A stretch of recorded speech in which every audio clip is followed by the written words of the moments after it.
Again, this is Dan Norris, President of the Board of Commissioners. I'd like to welcome all those who have signed on to this very important topic and evening presentation on stormwater in Cheltenham Township. I'm not going to take up time. I'm simply going to thank our Assistant Township Manager, Allison Elliott, and Commissioner Mitch Ziegmanfeld. The two of them have put in an extraordinary amount of time into this presentation and into making tonight a successful evening. Also, this evening, we have two representatives from Arcadis, who are they are the consulting firm who we hired to help us with this effort. And Alexandra King and Anthony Dill are on this meeting and will be participating.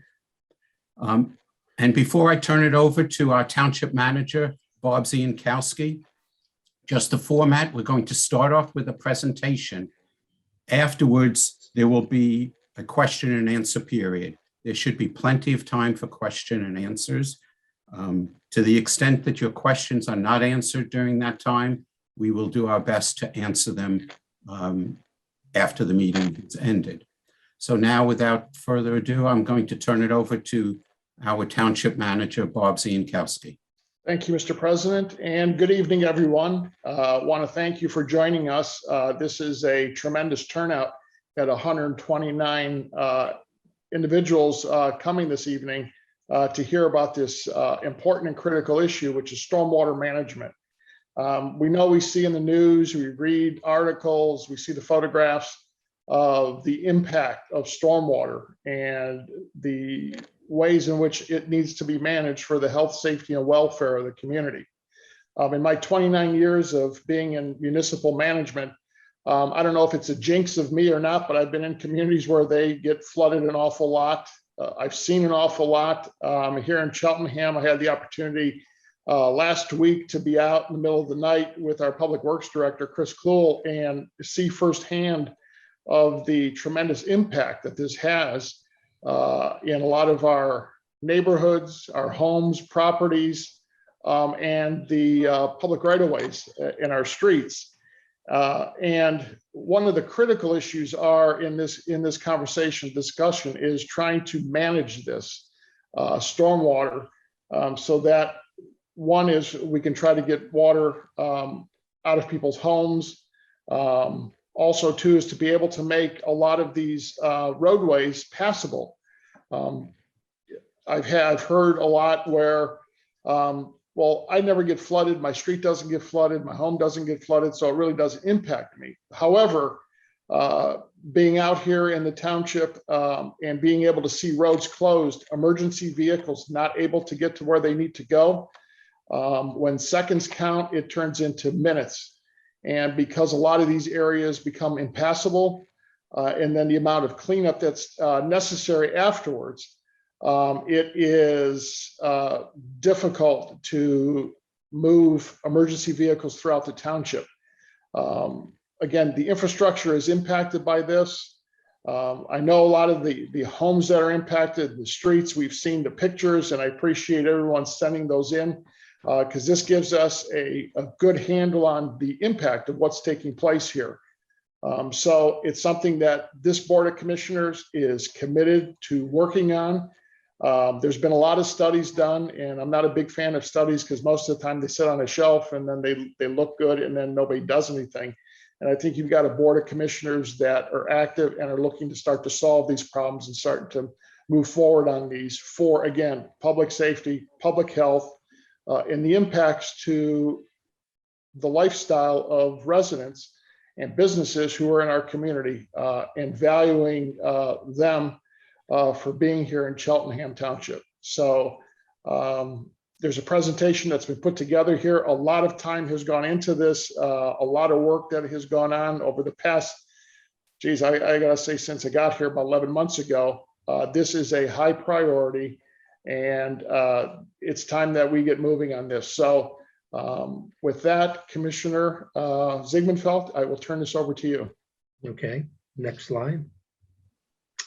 Good evening. I am Township Commissioner Zygmunt, and I also am the chair of the Public Works Committee. Before we get into the presentation, I'd like to share a personal experience. In 1982, which was my third year in the township, I experienced what was described to me as a unique event, and I had 2.5 feet of raw sewage in my basement. So anybody who's gone through flooding episodes, whether it's water or it's sewage, I have a personal understanding of the frustration and the concerns and the challenges of something like that happening. In my 42 years as a township resident, there have been 8 episodes of the exceeding the 100-year floodplain. So just on a personal level, it's really important for people to understand that we understand this, not just as commissioners, but on a personal level. As you can see, we're undertaking this initiative because this has occurred and will continue to occur until we take steps to remedy it. We have an aging and unaddressed set of infrastructure problems. Next. We've, even in the regular and routine rain events, we have uncontrolled flow that creates the kinds of problems that were in the first couple of slides that Mr. Zinkowski showed. We have obligations from a regulatory standpoint for the MSR for permanent requirements, pollution reduction, water quality, that we have to align with to meet guidance and to have the ability to manage this part of our township.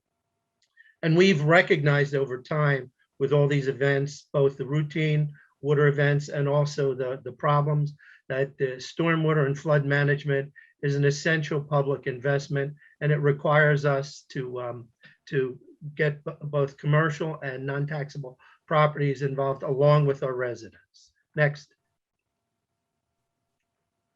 So here's some facts for both the residential, commercial, any township properties, and people are participating. We have a long history of wastewater challenges, and on that basis, we made the decision both to replace Interceptor A and then to sell our sewer system to Aqua, because that eliminated the potential for township bankruptcy with about $80 to $100 million of debt that we weren't prepared or capable of handling. Next. Stormwater wise, we have issues with upstream flooding that's coming into our watershed. We are awaiting both the Army Corps of Engineers and the Pennsylvania DEP flood mitigation projects. There is routine creek and stream overflow and roadway or lot runoff. We have at different times accumulated debris, trees falling down, vegetation that blocks the flow. There's also mud and silt from displaced soil. And there are people who try and do personal mitigation efforts that actually add to the problem for either themselves or for their neighbors. Next. There are routine efforts, and they go above and beyond routine to help to mitigate some of the problems. The township resources, our public works folks and our parks folks, et cetera, routinely inspect, monitor, and take whatever preventative measures they can and talk to our property owners to try and help to mitigate the problem. There has been extensive investments in pumping stations, reconstruction of point repairs that have helped in some areas. Public Works routinely takes charge, and I can tell you in the last, I guess we've had 5 flooding events in probably the last 7 weeks. And in those flooding events, we've had people working 24 or 36 hours straight to try and keep the problems under control. When we identify an issue with a property, we try and both inform and support the owners to help that. And we do what we can to try and reduce what are manageable problems before these weather events and these problems occur. Next. There's immediate and future fixes that are needed. You know, Township Public Works and our engineering are in the process of evaluating our vulnerable points, and we'll talk about that a number of slides down.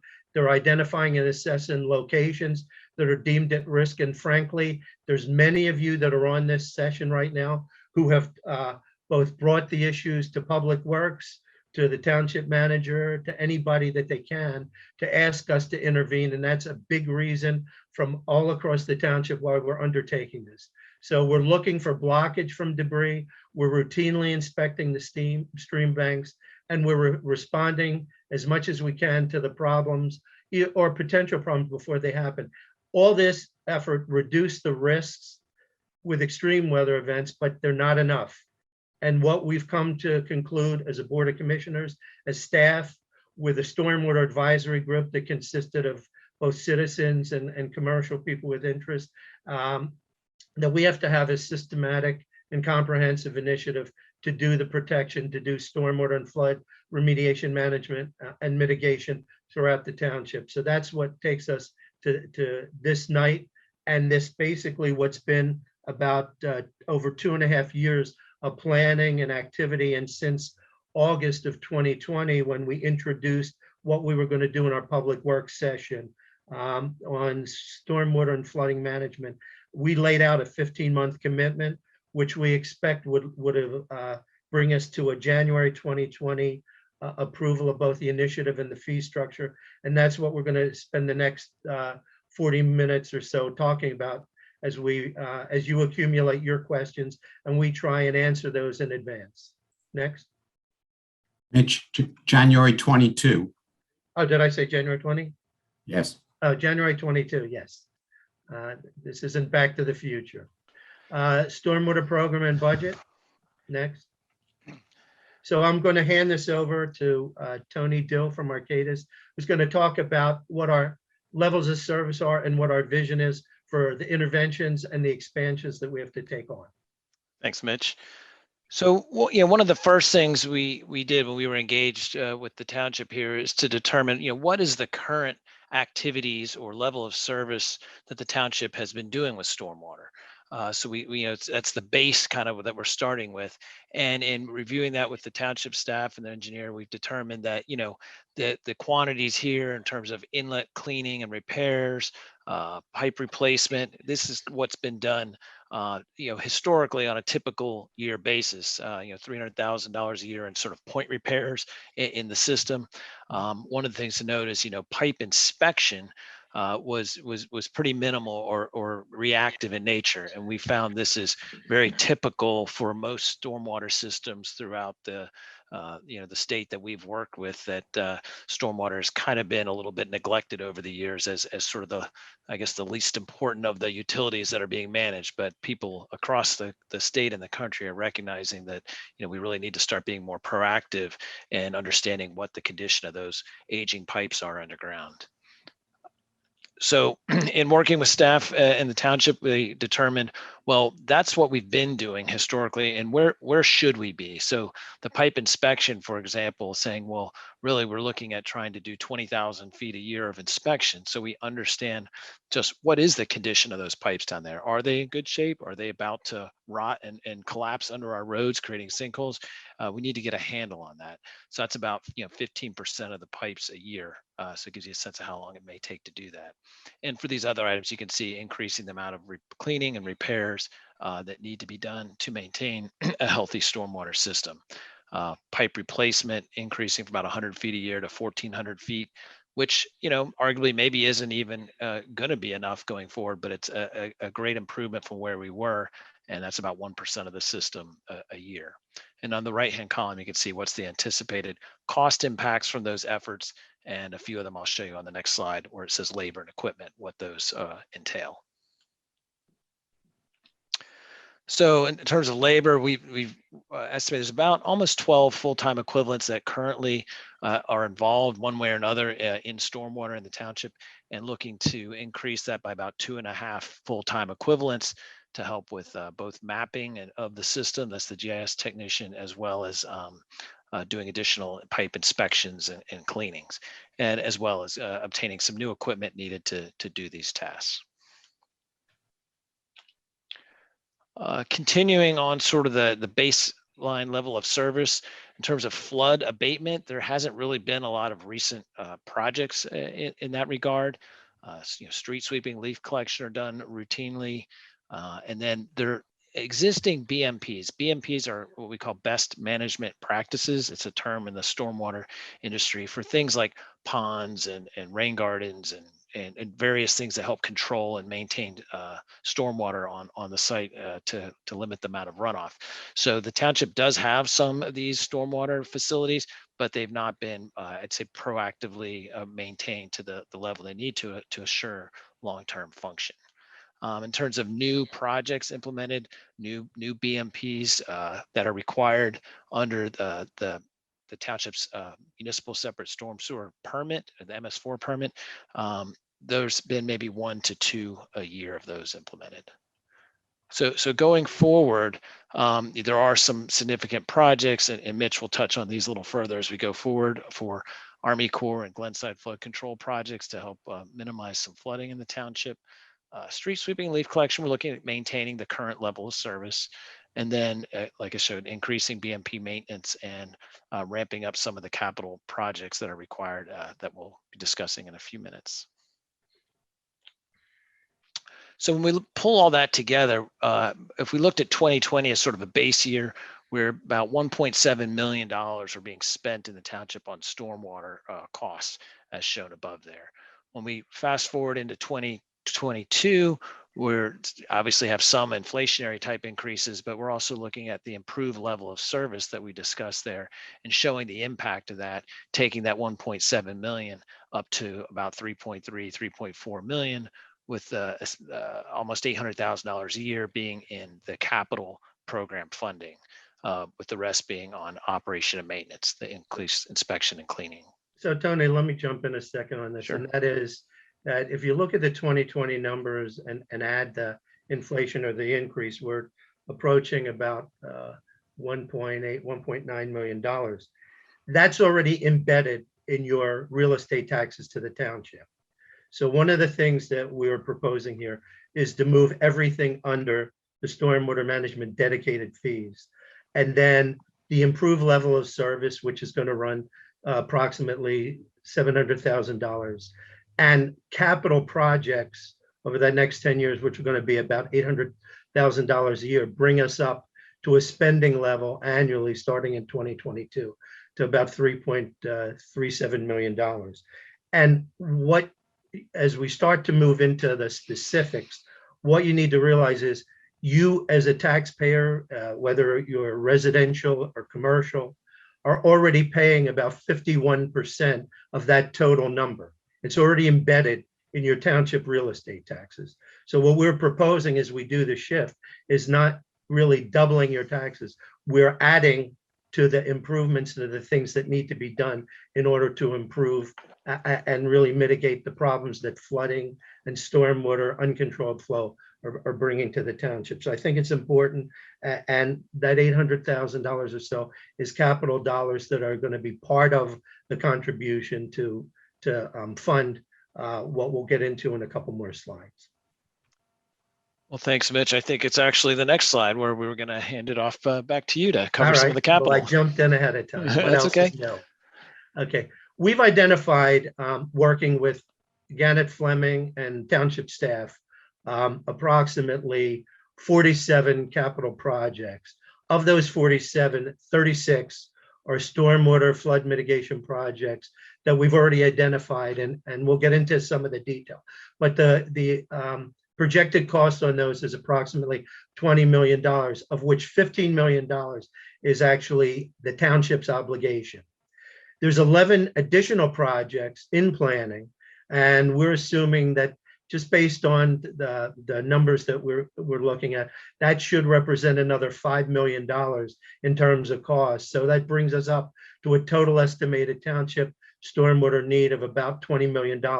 Now, we've already indicated in the previous slide, there's about $8 million of capital contribution that's going to come out of the stormwater management fee over the next 10 years, which means that we're going to either need borrowing, grants, or other contributions to get us over that 10 years to meet the $20 million capital needs.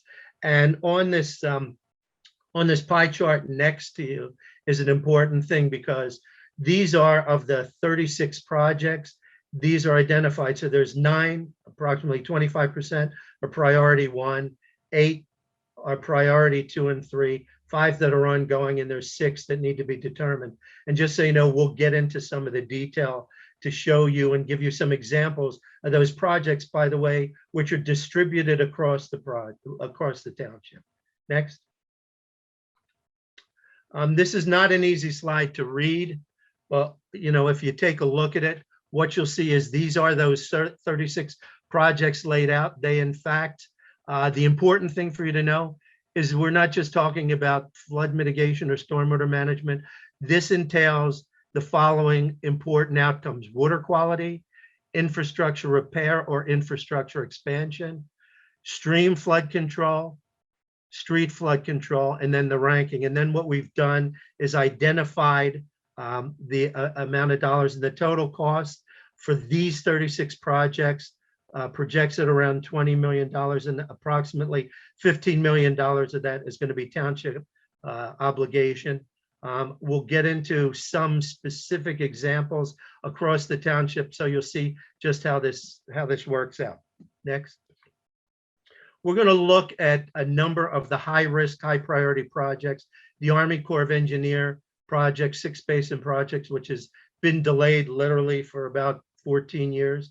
The Glenside Flood Control Project, Harrison Avenue Maintenance Project, Leeches Run Culvert, Mill Road Storm and Sewer, Ogons Field Drainage, Carroll Brook Park Bioswale, and Robinson Park Wetlands. So we're gonna kind of high spot these things. So this is the one of the detention basins that's proposed as part of the Army Corps of Engineer projects. It represents about right now projected at about an $11.7 million total cost. $2.7 million is the responsibility or the township of the fee. And again, that's 6 basins that are going to be distributed across different areas in the township that are at high risk and need to have that flow under control. So that's the largest in terms of the largest dollar figure. Next is the Glenside Flood Control Project. And on that, as you can see, it goes from the Glenside Library, and I don't want to spend too much time, but go to the next slide. That estimated cost for the township is right around $820,000 with an outcome of stream in a concrete channel, a levee network, and the pump station. And the benefits on that are going to be improved water quality, the infrastructure repair, infrastructure expansion, and flood control of the stream that's contributing a great degree of that water that creates the problems that you see and you've seen in some of the pictures. Next. We go to the Harrison Avenue Stormwater Maintenance Easement Project. It doesn't seem like a lot of money. The conceptual cost is $20,000, but it's created a host of problems for all the residents and neighbors that live in that area, with the tributary flowing from Glenside Avenue to the properties behind Harrison Avenue. And those residents have had serious problems imposed on them over the years. Again, what we're trying to do here is to demonstrate the commitment that we're making across the township. Even some of these, low cost or high priority. And again, it's the confluence of Tookaney. Well, that's okay. We can jump to a confluence of Tookaney Creek and the tributary, the storm inlet, and you can see the benefits even in that $20,000 investment. It's really important to be able to move these things along. Next. Leeches Run Culvert, and I know there's probably anywhere from 10 to 50 people that are on this webinar who are from that area. They've experienced serious flooding conditions over the years. The stream that flows under Ashburn Road across private properties and into commercial properties. There's a stream that's carried in the culvert, Elkins Avenue, and there's a SEPTA discharge into Tookaney Creek that creates a host of problems. This has the potential to really get that under control and take away what has been, an ongoing and serious problem for probably a couple hundred residents in that area. And that is at this point projected at about $250,000 to the township. Next. Mill Road, which has gone through lots of repairs, Ashburn to Harrison, also has water that instead of going into the storm drains is flowing down both Ashburn and Harrison Road to converge at Mill Road, and the runoff erodes pavement. Many of the residents there have put together unique garage and outlet things to block the water from knocking their garages and their doors down. So again, what we're trying to do here is eliminate what has been a continuing problem. This again has a cost estimate of $230,000 in the capital budget that we're proposing. And with each of these, we're trying to do multiple things to impact not just those residents, but the area, the stream area, as well as all the residents. And so it's an important thing to realize that we're making the commitments that haven't been made, frankly, in decades, because this Board of Commissioners and this township staff, unlike ones in the past, recognizes our responsibility to our residents, our taxpayers, our commercial properties, and even our tax exempt properties to get these matters under control. Next. Ogons Park, which has issues with drainage and infiltration, the Tokenie Creek stabilization. There's ponding at Cadwalder and Church Road, and anybody who drives down there after a storm event knows that it can be impossible to pass, or you have to drive very slow and very gingerly. So each one of these has, what we've tried to do is show you, these are some of the various areas and properties. Now let's go to a couple of our parks. Next.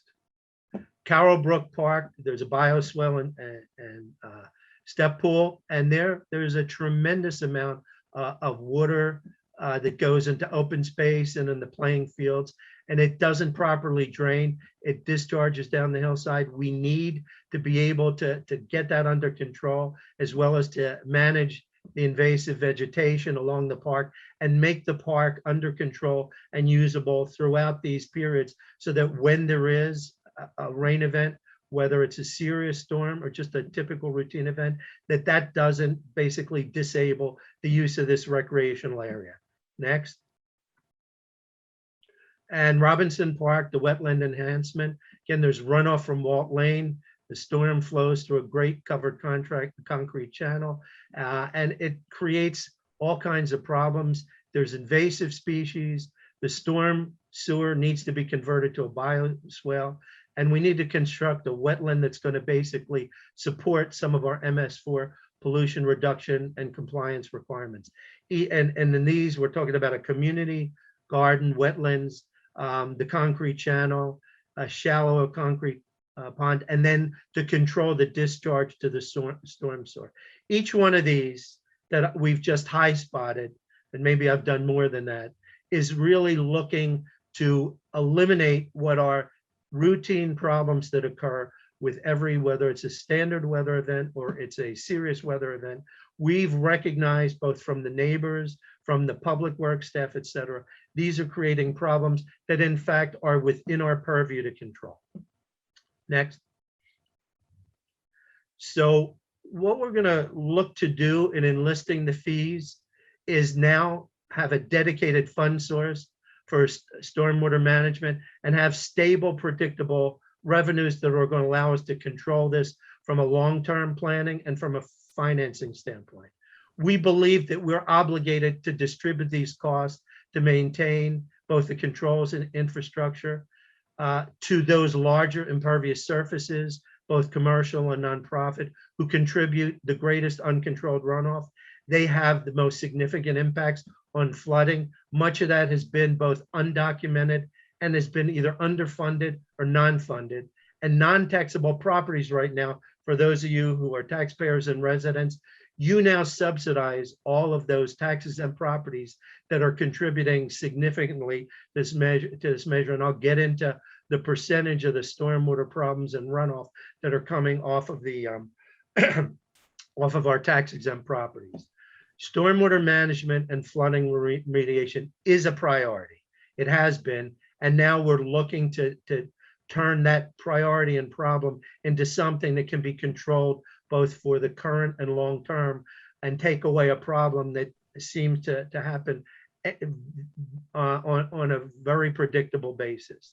We're also picking up on both what the board and the township received in terms of guidance, not only from Arcadis, but from the PFM operating and financial recommendations, to look at how do we improve both the quality of life and control some of the things that are within our ability to control within the township.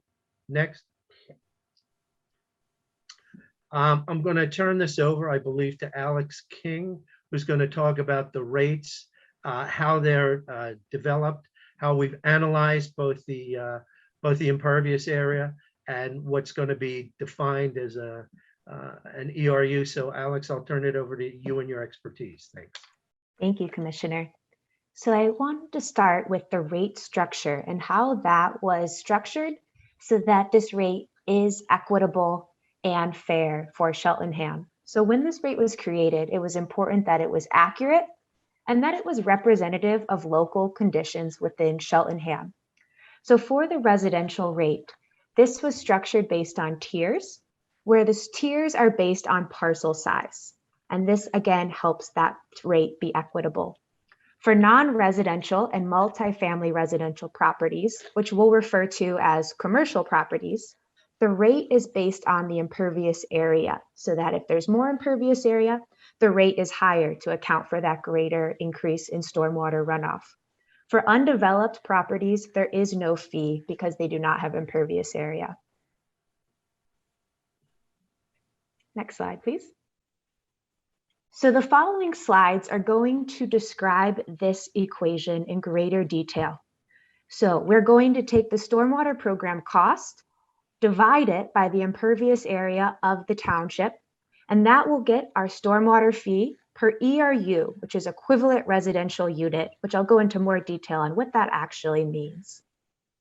One thing to note, impervious area is any surface that it inhibits the flow from naturally infiltrating into the ground. So this includes driveways, buildings, sidewalks, anything man-made like that. Next slide, please. So the first step in creating this rate was to review the impervious area of the township. So for the residential parcels, a representative sample of 5% was chosen throughout the township, and that's the red polygons on the right. So from there, we then looked at the commercial properties, and because the commercial properties rate is based on their impervious area, we looked at 100% of these properties to make sure that that rate is fair and accurate. Next slide, please. So these are examples of the impervious area that was reviewed. On the left is a neighborhood, and the yellow polygons show that impervious area that was QA/QC'd. On the right is a school. So this is an example of a commercial property where we reviewed their impervious area. Next slide, please. So from there, we reviewed the residential unit's impervious area to come up with a standard amount of impervious area for a standard home in Cheltenham. So this is equivalent to our equivalent residential unit, our ERU. For Cheltenham, this is 3,508 square feet. So a typical home has this amount of impervious area. From there, we can scale that amount to get the ERUs for commercial properties. So this example on the right has 34,700 square feet of impervious area when you combine the building, the parking lot, and any other miscellaneous impervious area. This is a multiple of 10 of our standard residential unit, so otherwise 10 ERUs. So in this example, the commercial property on the right would have a bill that is 10 times greater than the residential unit on the left. Next slide, please. So this process was done for all of the commercial units. So when we took at the impervious area for each parcel and divided that by our ERU of 3,508 square feet, we get a gross ERU count of 7,925. When we account for the credit program, which Tony will go into in more detail, there's a 10% loss. So that equates to a net ERU count of 7,133. On the right, you can see the commercial owners that have the most impervious area and the number of parcels that they have. So you can see the total ERUs there. Alex, I'm going to jump in here. So there are 30 properties that are listed here. 19 of those 30 properties already pay real estate taxes. But the stormwater fee will be an increase over what their base real estate taxes are. And those 19 properties represent 5,741 ERUs, which, as we get into the fees, represent about a 1.25 million additional contribution in their real estate taxes. 11 of those 30 properties are tax exempt. Now, those properties, basically, everyone who's on this call, as a resident or as a business, you pay the fees for those tax exempt properties.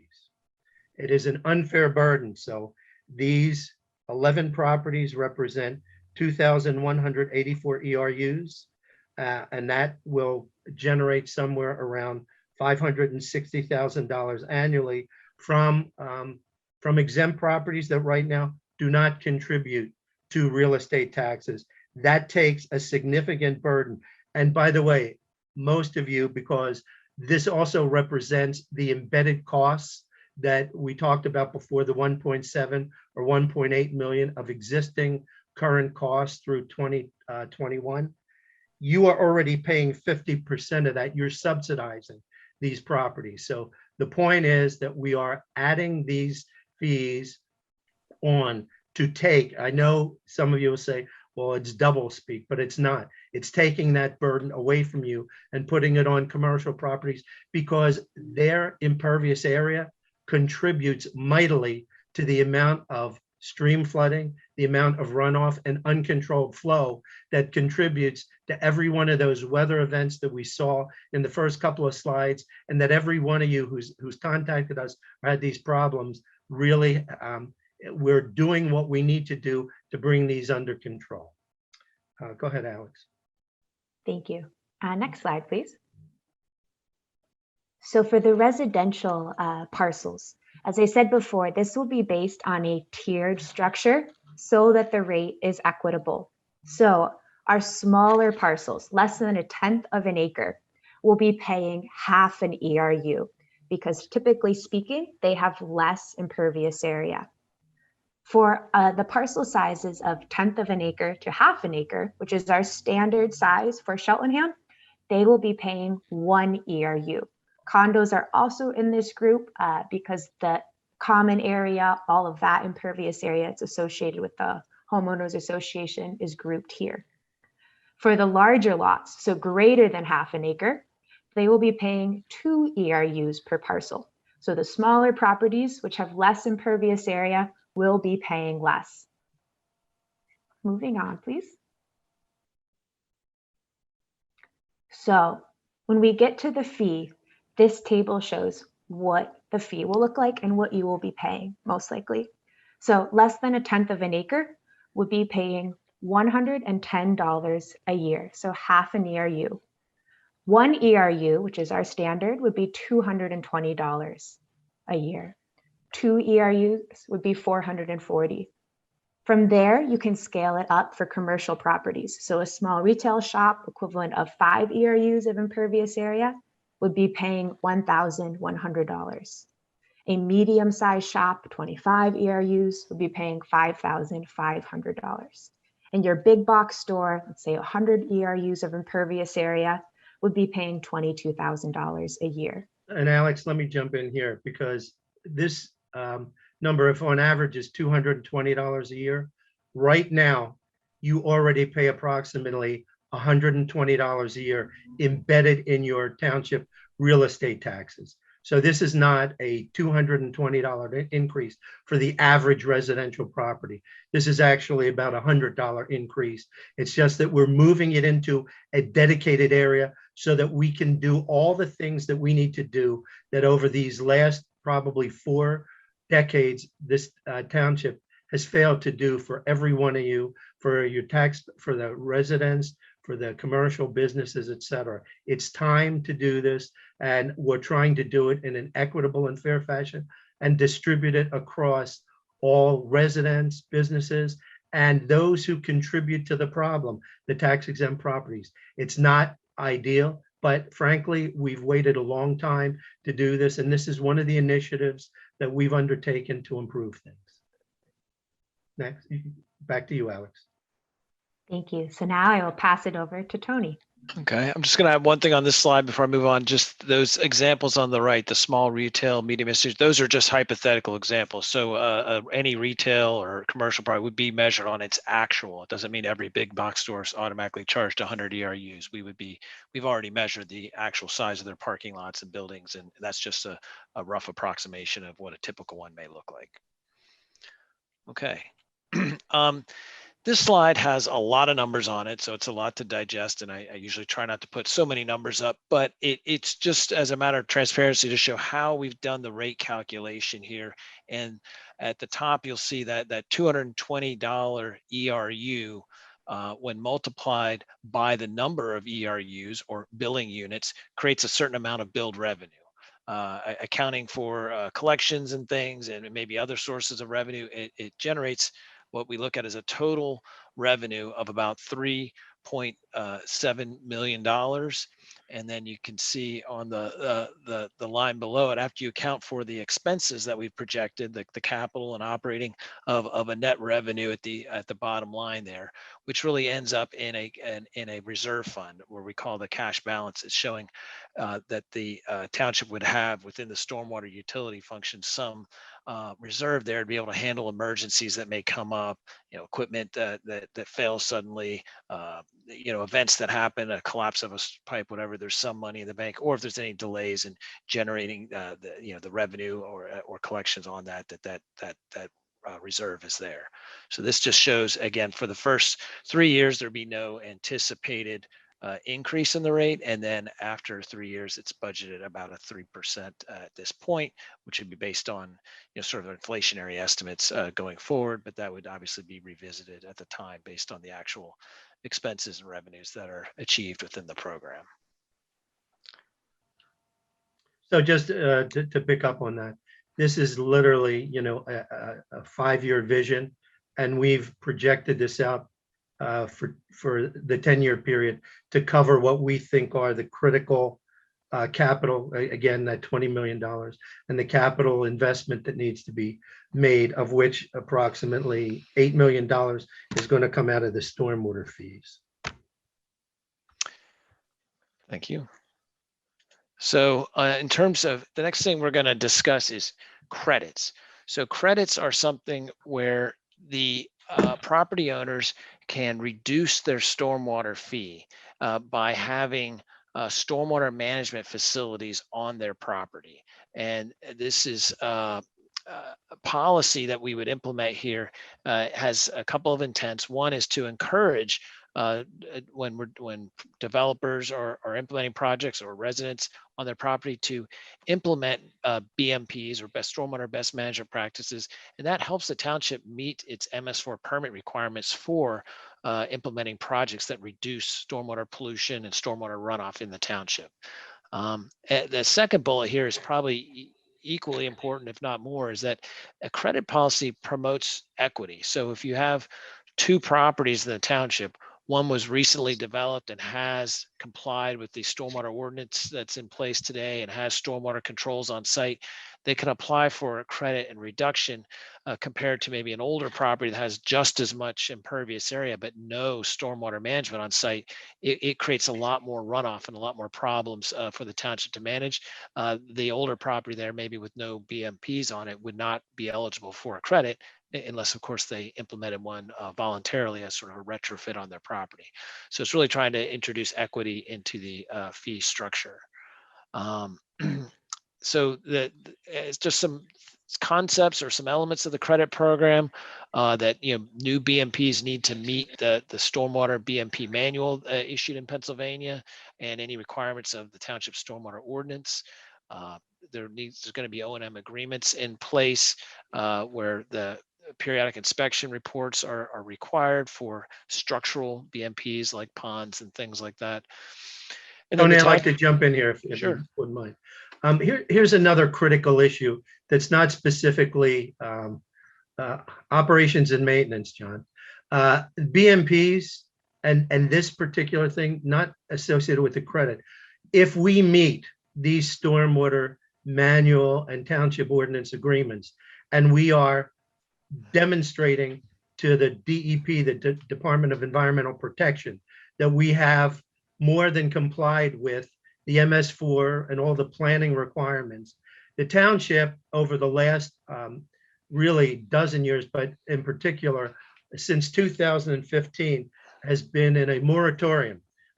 Every time that we have a business that wants to apply for a permit and make a sewer connection, we have to go through incredible amounts of paperwork, compliance, regulatory issues, because every single connection is being scrutinized by the DEP.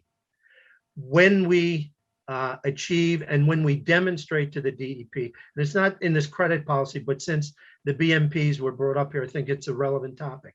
It allows us to be back in the commercial marketplace and bring other business into the township and not cause people, as soon as they find out that there's a moratorium or it's impossible for them to make a sewer connection, or it takes so much work that they're delayed anywhere from 3 to 12 months from getting their operation underway. A restaurant or any kind of business that requires bathroom or toilets, it becomes, it eliminates the fact that we're looking for as many as 1,000 sewage connections for a number of the developments that are proposed. And this will free us and allow us to create an additional commercial revenue stream that right now we are pretty much by regulatory environment, by outsiders, we're prohibited from doing the things that we want to do.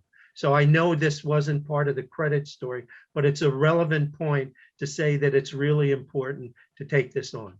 Tony, again, back to you. I apologize for a diversion, but I thought it was a relevant point. No problem. And just a couple other points on the credit program is that, the credits, once you successfully apply for and receive it, they don't expire. So you don't have to apply every year. But if the property is sold and there's a new owner, then the new owner needs to apply for the credit themselves. And the maximum credit we've established for any property is 50%. So no matter what you do, you can't get 100% credit off of the stormwater fee. And it's recognizing that, during a large events, even with certain controls in your site, there's some amount of runoff that comes from the property, and all properties also benefit from an effective stormwater management system in the township. As was mentioned even at the beginning, Bob said, we want our streets to be able to be passable, and the drainage systems, it just benefits everyone that lives in the township to be able to get around. So specifically for residential properties, we've identified several options for credits, typically up to 30-35% each, such as rain gardens and things like that, as listed above. If there is a homeowners association for residential properties, we do have a separate list of credits that a HOA could apply for on behalf of the properties, the residential properties that contribute flow into that. So if there's a stormwater pond or basin that's maintained in a neighborhood or something by an HOA, there are provisions we're looking at to allow credit for that as well. For the non-residential or commercial properties, as we refer to them, there is a series of structural BMP credits that we've prepared as part of the draft policy. That's on the next slide. And then there's a few non-structural credits, such as fertilizer management, education program that's geared to schools and their curriculum, which helps with the public outreach elements of the township's MS4 permit. Riparian buffer preservation. So if properties do maintain streamfront properties, they can keep a vegetated buffer there intact to help filter stormwater.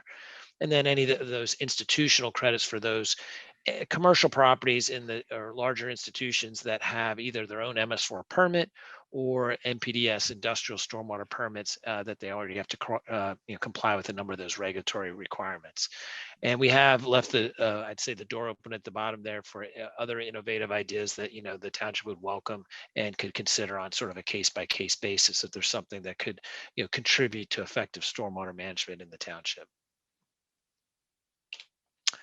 So this slide shows the for the non-residential properties, some of the specific types of controls that are typical on the properties and what they would be eligible for. So with that, that covers the the nuts and bolts of what we wanted to make sure everybody could hear and learn about. And then at this point, we're gonna. Before I we think- do that, Tony, I'm going to jump in a little bit Yeah. before we get open forum. Sorry to be rude, but I think there's some things that, I kind of eyeballed many of the questions or chat issues and that kind of thing. So I think there's a couple points that need to be made to all the residents and participants. One is that I saw lots of questions about, taxes and that kind of thing. So let us just get this stated right now. Out of every dollar that you pay in real estate taxes, 78 cents of that dollar go to the Cheltenham Township School District, 6 cents of that go to the county, and approximately 16 cents go to the township. So while I understand that everybody views this, as incredible taxes and that kind of thing, the township's portion of those taxes is significantly less, by 1/5 of the school district. And so people have to understand we're going to have to do these things. And that's how the current tax structure is. And frankly, this proposal is not going to make any kind of dent in those percentages. Then I saw many of the questions, so I want to at least address, if I can, a couple.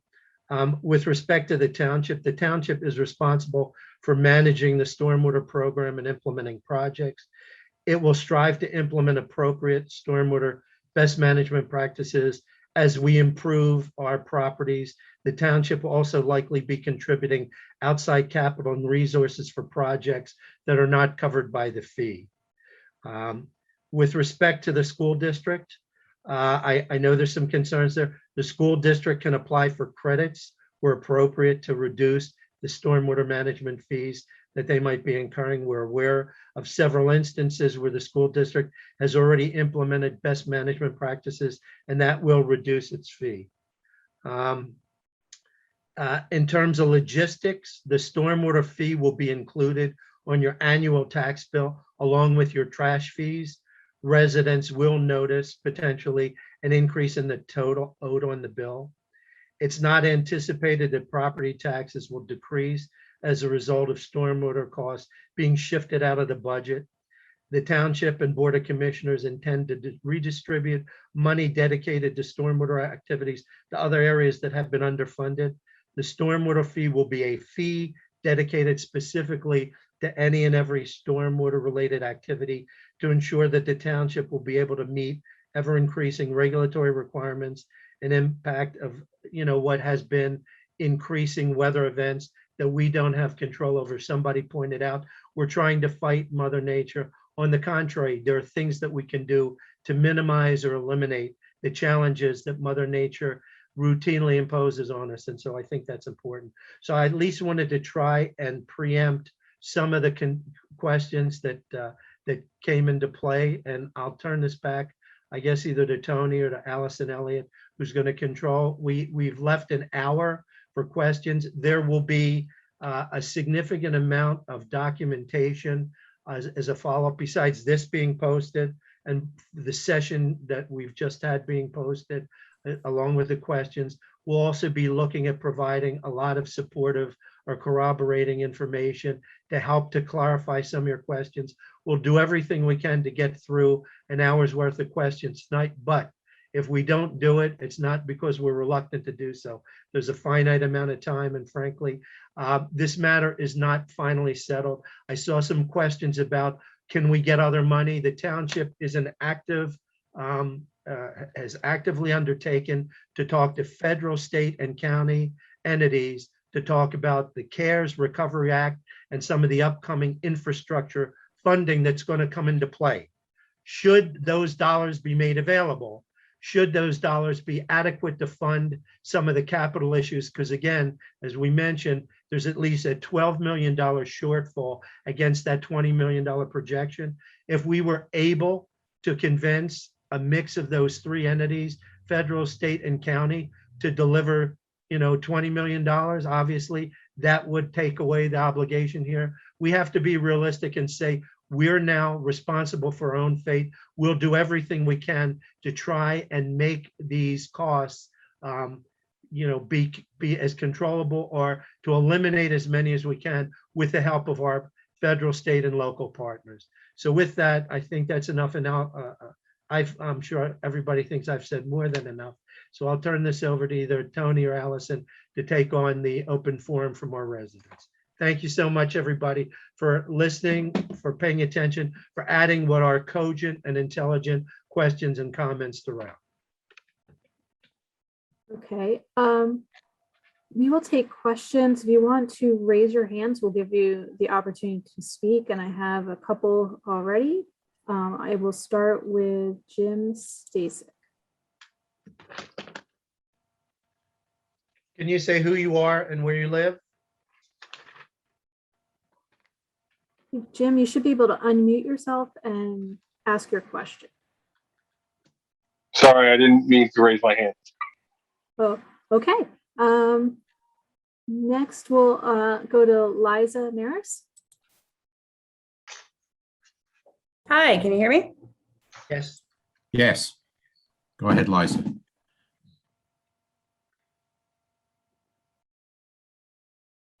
Oops. Allison, did we lose Liza? Try it again, Liza. Okay. Can you hear me now? Yes. Yes. All right, so first off, thank you for a fabulous presentation. It was really detailed and excellent. And thank you for taking on the issue. I also have personal experience. Robinson Park turned my backyard into a lake 20 years ago, and I, hoped it would have been fixed, so I really appreciate that you're taking something on that other people didn't, and I'm realistic in that we have to raise this money somehow, so I agree with that. I appreciate that we have an intention to be equitable. I support the fee structure and how all of that works. My concern and my question is this, is that you're asking the community to pay for stormwater. So it would be my hope that every dollar that I give you gets spent on stormwater.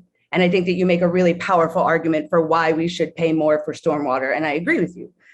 But I'm looking at what a few of the things that you said, that you're taking this like extra $700,000 and spending it on what you said, Mitch, is underfunded areas.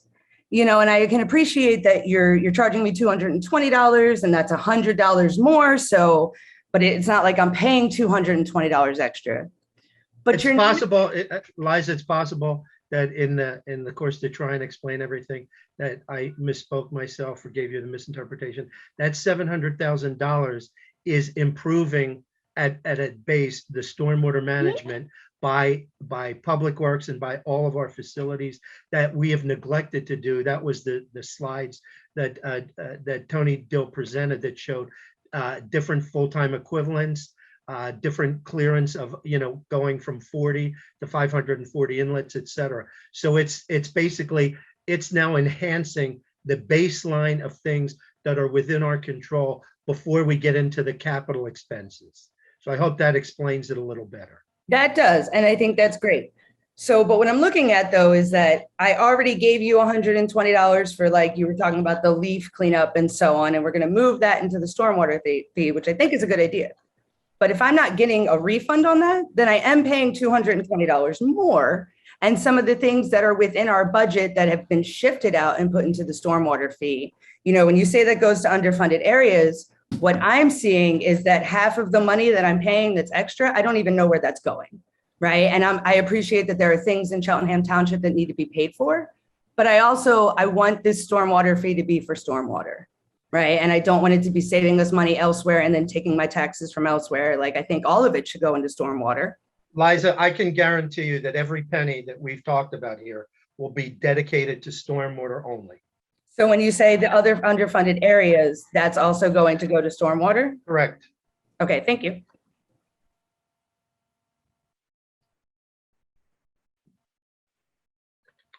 And Dan or other, I guess, we'll try and answer as best we can here. Doing a great job. Yeah, Mitch, if I could just add to that Commissioner, please. to clarify. So, and I'm not sure if this is where Liza was going, but you mentioned that the 120 that is currently in the tax base today will be moved into the stormwater portion, right? Taxes will not go down, but what we are doing is, there are other projects that are non-sewer related in the township that have been neglected, that still need to be addressed. So, those funds, the 220 that you're paying will go to be dedicated to stormwater, but those funds that are currently in taxes today, will be allocated to other capital projects to the betterment and the improvement of the community. So, I just wanted to make sure that point was clear for you and anyone else, Liza. Thank you, Commissioner Holland, as Chair of the Finance Committee. Yep, you're welcome. Mr. Chairman, if I may, just briefly, if and when this fee goes into place, there will be appropriate legislation that will earmark this and dedicate these funds for stormwater management and improvements, which then become a requirement of the annual audit of the township. And also, there may be a consideration of the board to create a committee that would meet once a year to just go through and make sure that, these funds weren't used for playground equipment or weren't used for, street signs, that it all went towards this to give that additional level of transparency and accountability of where those dollars are going to. Okay.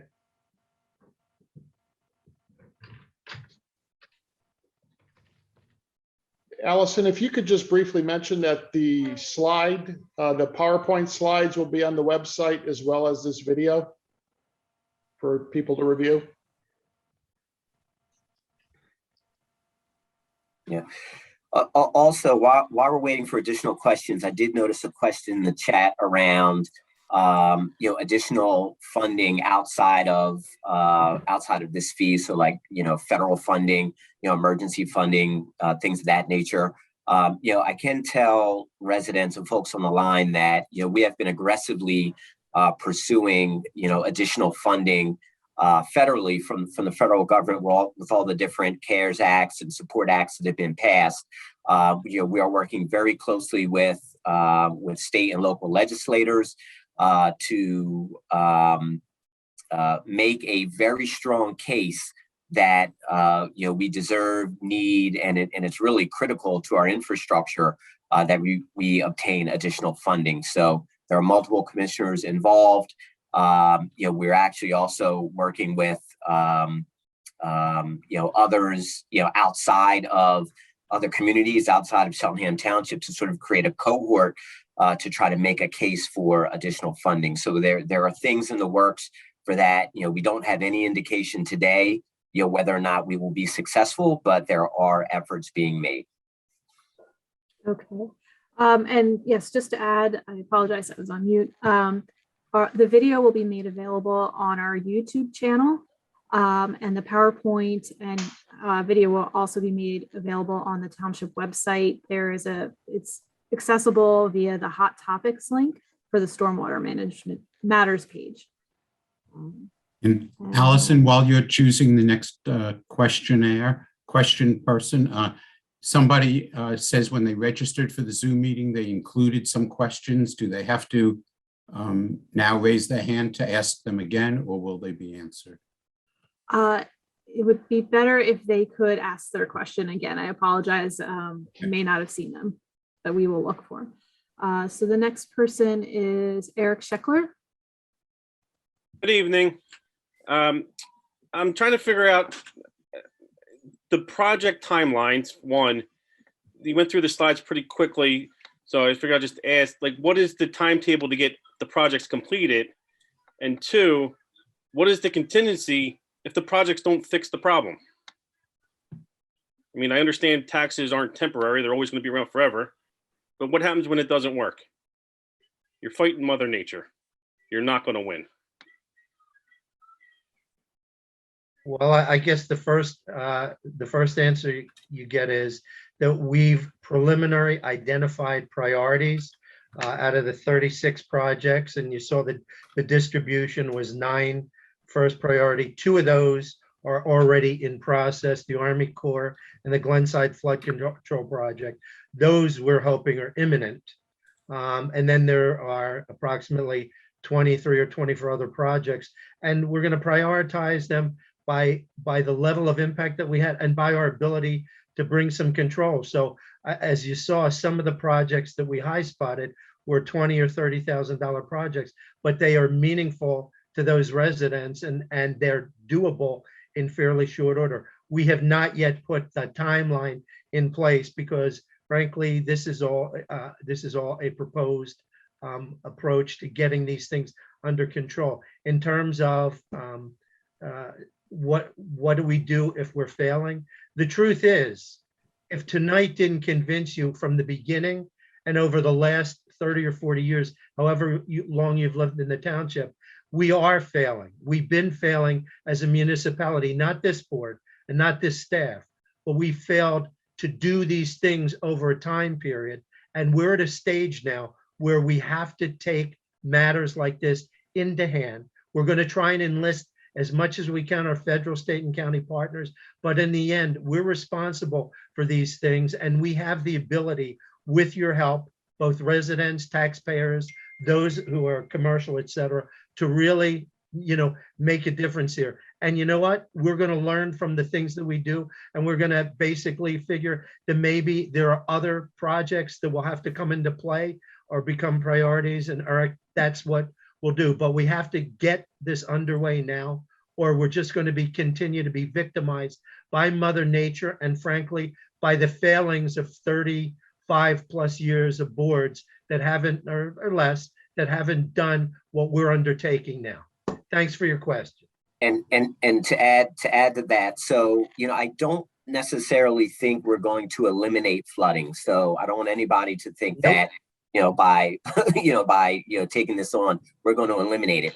But if in today's world, when we have a significant weather event, it causes us to be in an 8 situation, and we can sort of get that down to maybe like a 3 or 4 situation with some of these projects, I think that's a win. Now, we didn't eliminate the problem, but a significant reduction of the problem, would be a win in our eyes. Thank you, Commissioner Holland, once again, for keeping me out of trouble. Okay, Wes Powers. Hi, I'm curious if the rate will be adjusted at all by the type of property that one has. For example, we have 3 acres, but it's almost all pervious. We have almost no impervious part in our acreage, and I'm wondering if that'll be part of the calculation. Tony, can you pick that one up? So, well, if it's a commercial or non-residential property. No, it's residential, my house. Residential. So residential, what the township has selected preliminarily is a approach that does not, I guess, factor in, I guess, the type of residential, but it looks at the size, since on average, I know there's a correlation that we've looked at that the larger properties tend to have longer driveways and things like that.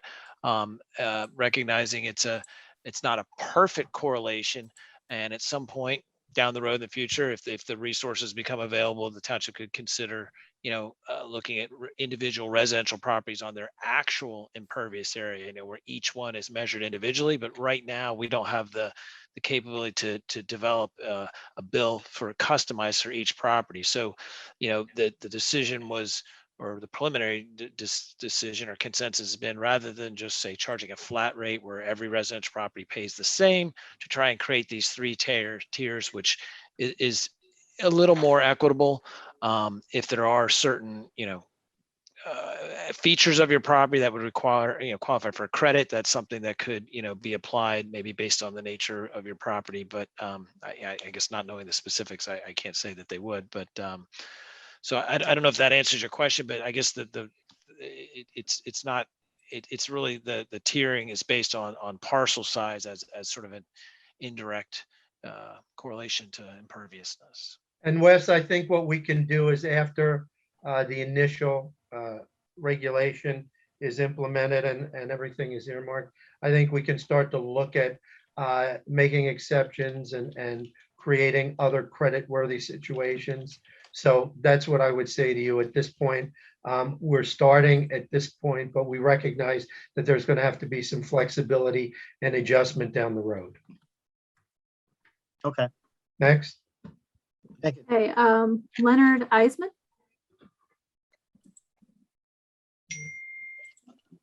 There we go. Mr. Eisman, you should be ready to talk. You have to unmute yourself. Yeah, okay. Can you hear me now? Yes. Yes. You've explained this a couple of times, but I just want to hear it again. So you're saying that a typical parcel is going to cost $220, let's say. 110 of that is already dedicated in the current budget for stormwater. So you're now going to take that 110 and use it for other purposes. No, it's going to be used for stormwater. So that 100, that's not what I heard. In other words, the $220 for a parcel, that's an extra tax over and above what we're paying now in taxes. Is that correct? Yes, that's correct. Except that right now, 110 or so of the dollars that you're paying in your real estate taxes to the township would now be shifted directly to the stormwater fee. So, Mr. Eisenman, the unknown that we are facing at this point in the year is that, yes, we're taking roughly $110 out of our current operating expenses, and it will be moved over to stormwater. If nothing else changed, then yes, your taxes would go down by $110. Mm-hmm. But things not only do change, but it has been a disastrous year from a revenue standpoint because of the pandemic. I should say past year and a half for the township. Our budget has not been, we're just working on the budget for next year. So it remains to be seen how much of that 110 that gets moved over to stormwater gets used up, whether it's for payroll or pension or health benefits, or as Commissioner Holland mentioned, projects that have been deferred that we now need to include in the budget. We don't have the answer to that yet. So we don't have the answer to whether your real estate tax will be higher, lower, or the same for next year. We're trying to be as honest and transparent as possible, and therefore what has been stated, it's highly unlikely, as many of the comments have put on the chat have put in, that the real estate tax will go down as a result of that 110 moving over to stormwater. That's just being honest. Dan, but what you're saying is it's not really being moved over. You're asking for $220 Yes, additional, yes, just for stormwater. So the money that's dedicated in the budget now for stormwater is still there. It's not being moved. It's still in the budget. Now, what you're saying is that you're going to use that for other purposes. Now, I understand there are extenuating circumstances, but let's be honest, okay? Let's be honest with the public. This is essentially an increase in the taxes of $110 plus the stormwater fee. Is that correct? no, what I'm saying is I don't know the impact on your taxes yet. We're saying $220 is going to be spent on stormwater. Commissioner Zinkowski has made that very clear. That full $220 will be spent on stormwater projects and maintaining the system as described earlier. I understand that. Yeah, Dan, can I provide a numeric example for the residents that might help to clarify? So Sure. let's just make an assumption here that you receive a tax bill from the township for $1,000 today. Today, $110 of that 1,000 is used for stormwater related items, and $890 is used for other things, the daily operations of the township. So $890 and $110. So basically what we're saying is that the fee for stormwater will be $220, which you will receive in a separate bill that you will pay. The 110, that's part of the 1,000, the 890 plus the 110, which equals 1,000, will still be there as a tax. And those funds will be identified for additional capital projects and things that need to be done in the township. So there wouldn't be a reduction in your taxes because you're paying the 220. What we're saying is that $110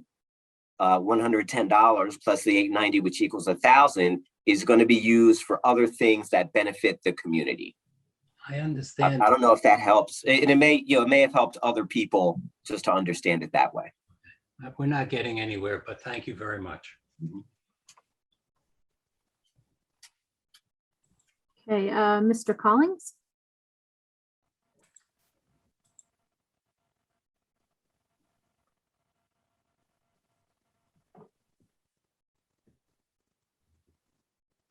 Mr. Collins, can you hear us?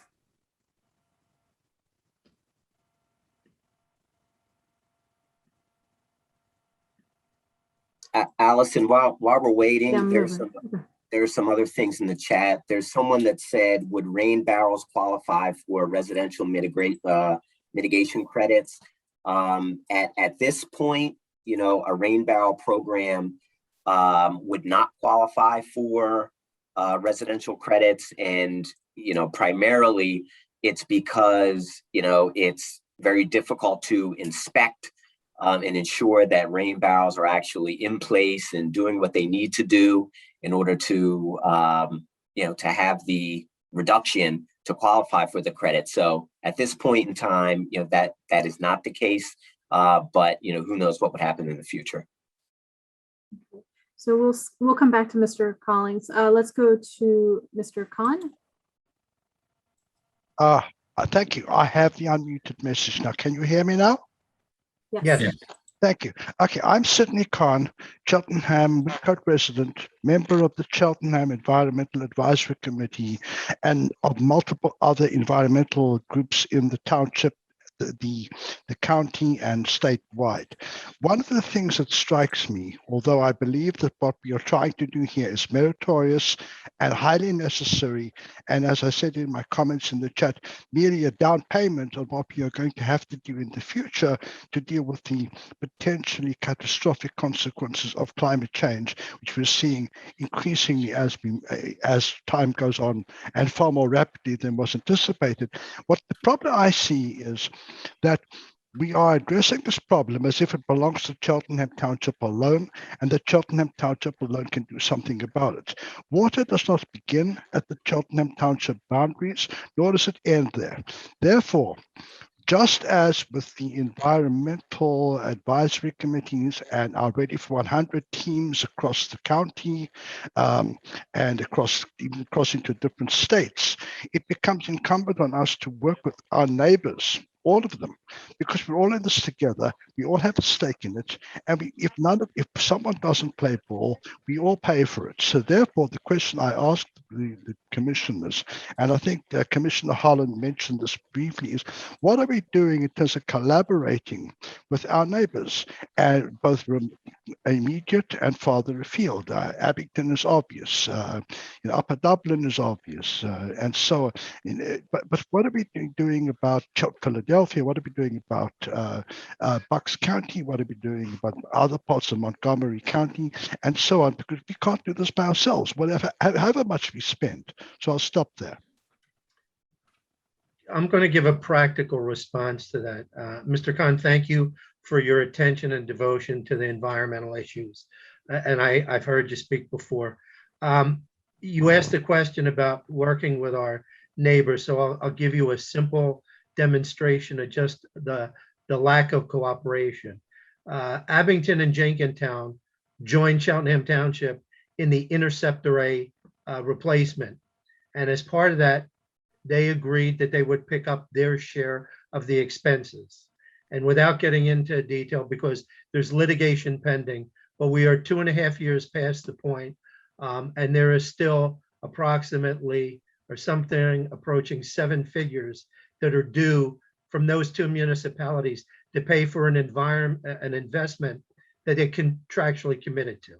So what I will tell you is, while we are cooperative and we are in communication with our neighbors, both in the Glenside issue and in the Army Corps issue, we have to take on the matters that we have some ability to control, and we can't wait or expect our neighbors who contribute to excess flow and whose positions, particularly in our stormwater matter, haven't really lived up to their obligations. So I guess what I would tell you is, at this point, we have to deal with the Cheltenham matters as much as we can. We'll look to see what we can get in cooperative and collaborative action from our other neighbors, but this is on us to be able to remedy what we can our matters. So I think it's important for you to understand, and for the residents to understand, yes, it is a regional problem, but we have to take on the obligations that are within our purview. And there may be other responses to that from other commissioners as well.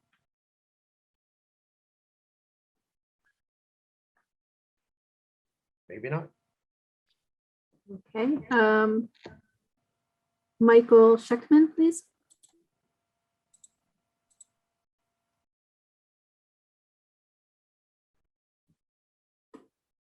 You'll need to unmute yourself to speak.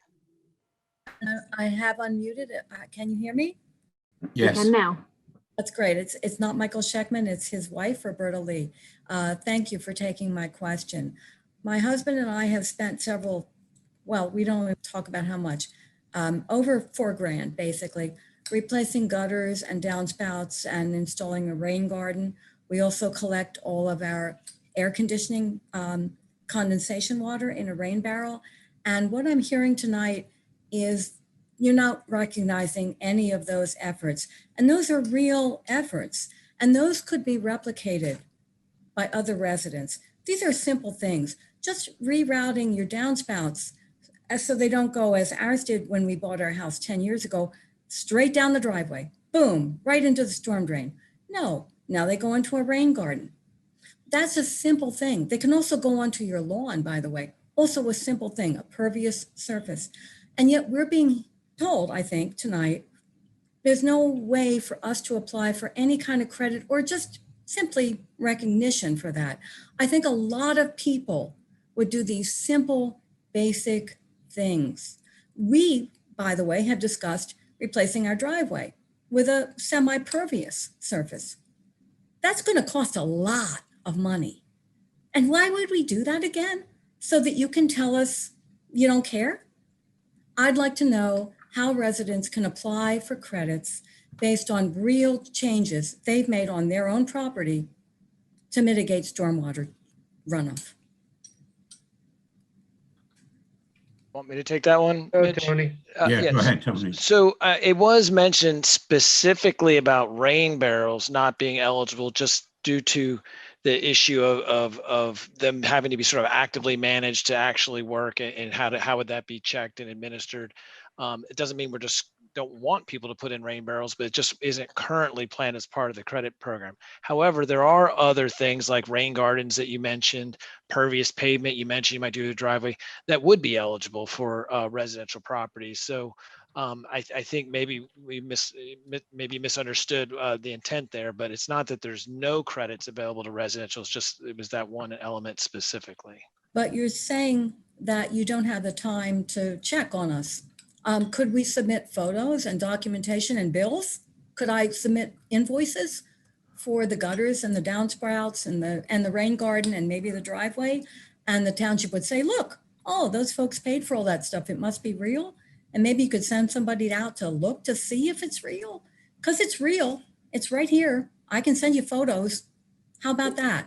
One of the things, if I can just speak to that, I think is all of this is open for discussion. And I think that's why the commissioners are having this meeting, to hear some of those, just like the investments you've made, the one gentleman that talked about having 3 acres, mostly pervious.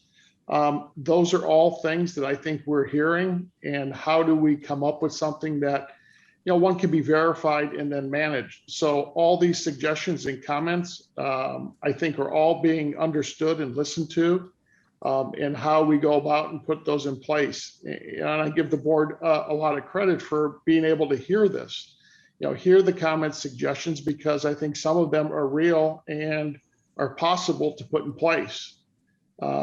If I can, while I'm on, just to speak into the item of the 220 and the previous money, where that's going to go to. What are you going to do with that money? And maybe I get in trouble on this one, but that's okay. We have a lot of issues in the township, our roads that you drive on. The money we get from the state through liquid fuels is not enough to have a program that we can stay on top of that. All our buildings and facilities are in the same position, no maintenance.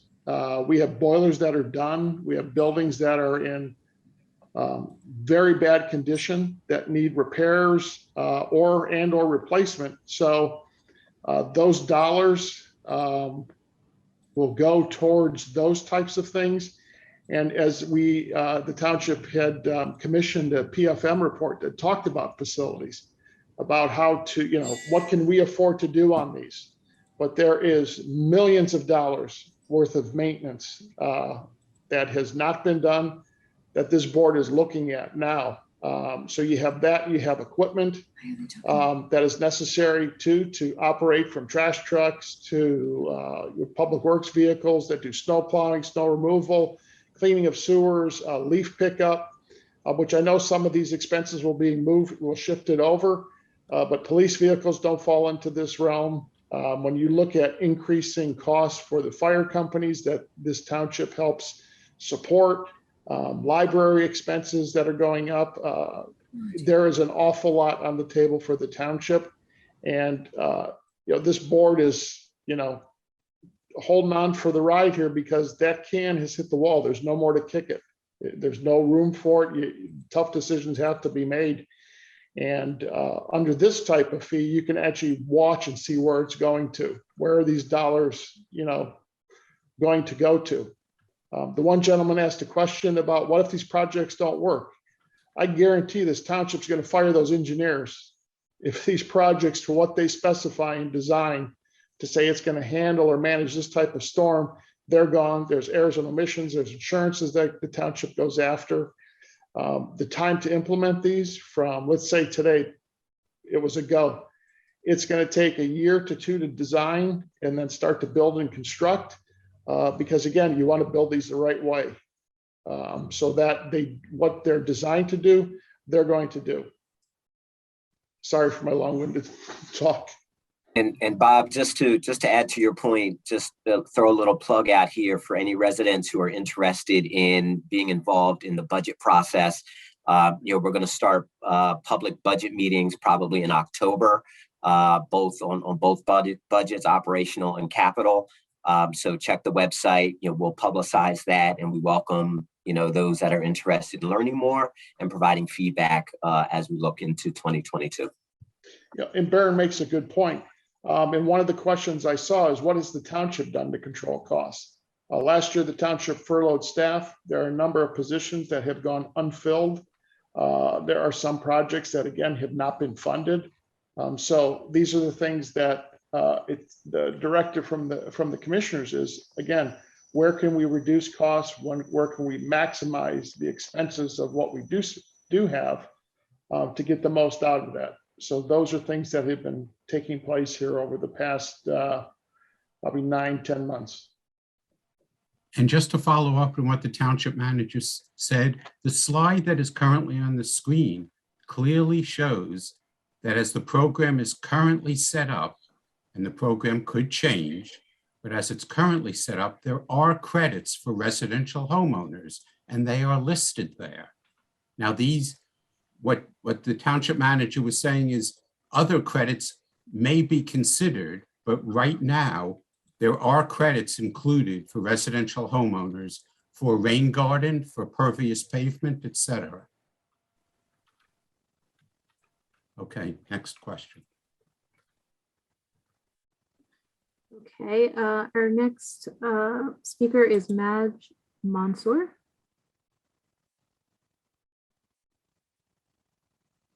Thank you for allowing me to ask a question. And I really do appreciate all the information that you've provided for me. And Cheltenham really leading the way and taking a look at how municipalities can address stormwater, because I feel that's really important. So my question is, I've come to recognize that one of the biggest issues that we have with stormwater, or one of the issues that we have in our communities is enforcement. Enforcement of our ordinances and enforcement of our regulations. So how does Cheltenham address assuring that the residents are aware that anytime that they're going to put in a sidewalk or a new patio, that they're getting an ordinance for that? Or, a small addition. I think small additions are typically something that they think I need an ordinance for. But I've come to recognize that there are many projects that move forward without any municipal intervention. On those, permits are required for those. If people are doing things without permits, then they will be cited accordingly, and whatever corrections that need to be made to meet our ordinances will be required to be done.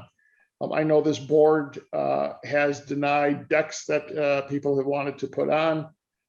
There are permits required for sidewalk replacement as well, and those are inspected by our staff, codes enforcement officials.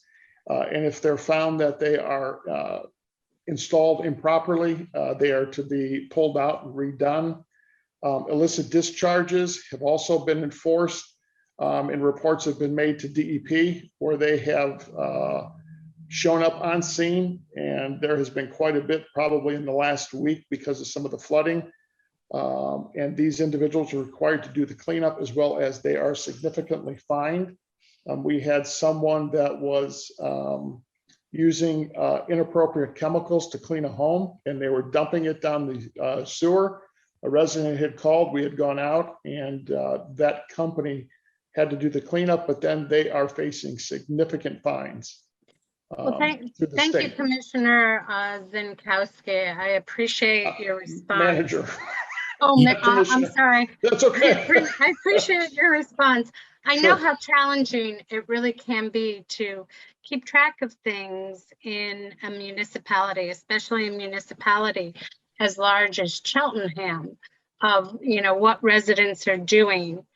And I feel like one of the issues that I've come to recognize in our municipality is that many residents are not aware of ordinances that relate to impermeable surfaces. And so they might just be putting in, a new little sidewalk, and they don't always think to get an ordinance. Or a resident, another resident might not be aware, or, like just driving down the street, is there a permit for that or not? So, I mean, how do municipalities, create awareness about what our impermeable ordinances are, and B, assure that other residents are aware that, okay, that one has a permit and it's okay? Because you can drive down the street and you can see something happening and you're like, oh my God, do I want to be like the person who's like tattletaling and saying, do they have a permit? Because you don't see a permit. So Ms. Mansour, I know you have a municipalities sincere, address that? Ms. Mansour, I know you have a sincere concern, but you're reigning over issues that are really not specific to the stormwater opportunity or discussion. So I'd like to ask you, we will follow up with you on permitting issues, but I think we need to move on to the next question. Okay, Eric Gavalis? Yes, can you hear me? Yes, we can. Great.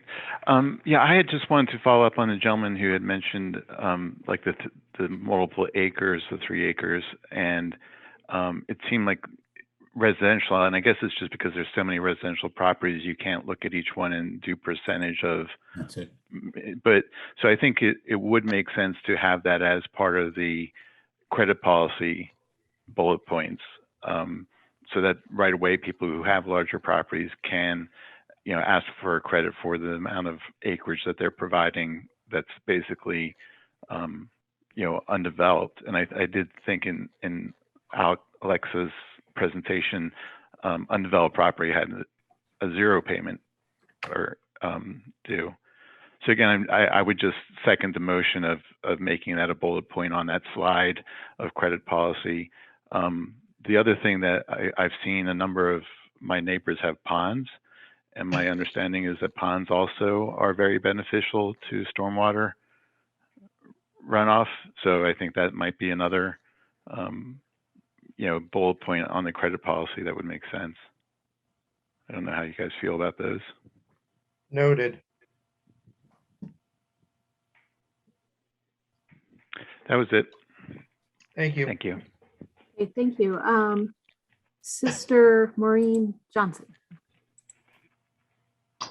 Thank you. I hope that you actually follow through with the gentleman that has 3 acres of undeveloped land. I would feel terrible if he's being charged more money than he needs to be.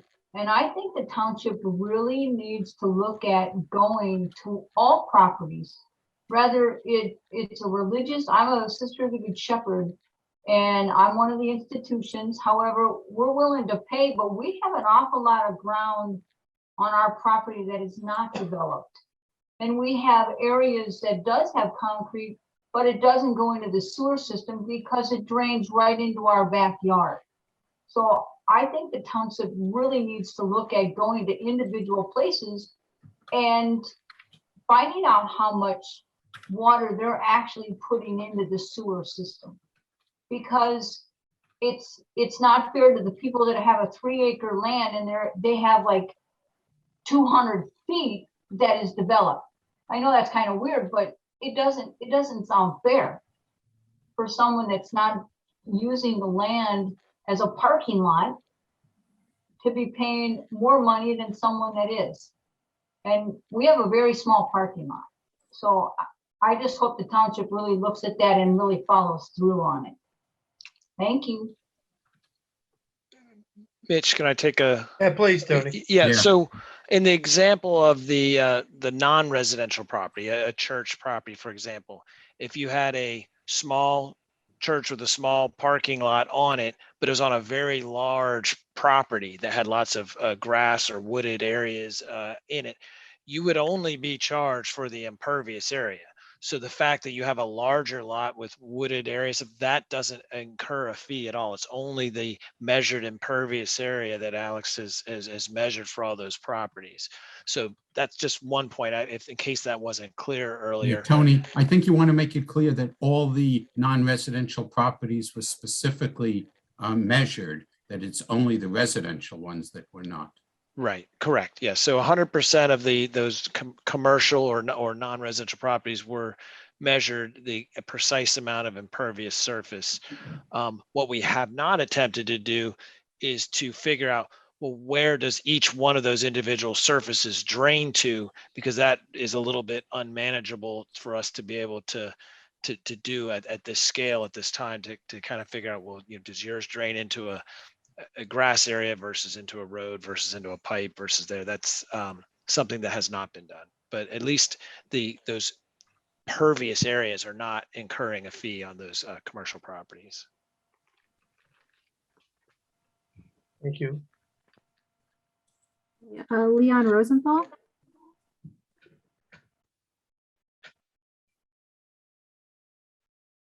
Good evening. How are you? Okay, thank you. I think it's a terrific presentation. You guys, you really did your work. I've just got a question.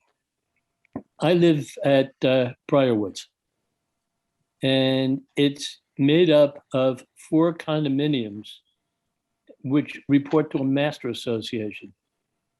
Salis is a part of that system, and Salis is very heavily impervious, where Briarwoods is roughly 40 acres and probably, I don't know, it's not hugely impervious. Plus, we have our own stormwater system. We're not plugged into Cheltenham's system at all. So how would you rate something like that condo association? We own our own stormwater. We own our own sewers. And we don't put anything into the public system. Tony, didn't we cover that in the Stormwater Advisory Group meetings? Wasn't it one of the subjects? Yeah, well, it was discussed, and really all properties, whether they run off directly into a road or into a storm inlet or just into streams, directly from like a parking lot or whatever that discharges right into a waterway or creek, impact the stormwater runoff within and from the township in terms No of, question. yeah.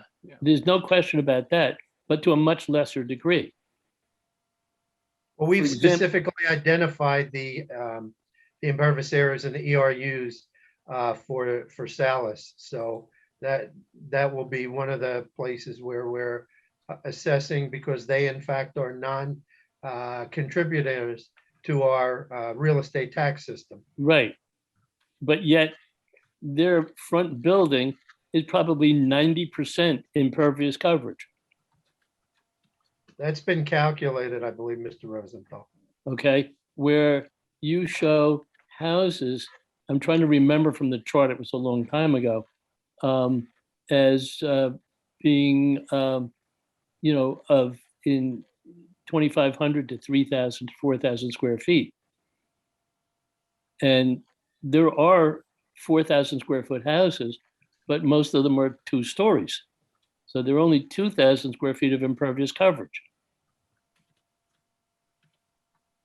Plus whatever the driveway is and walkways.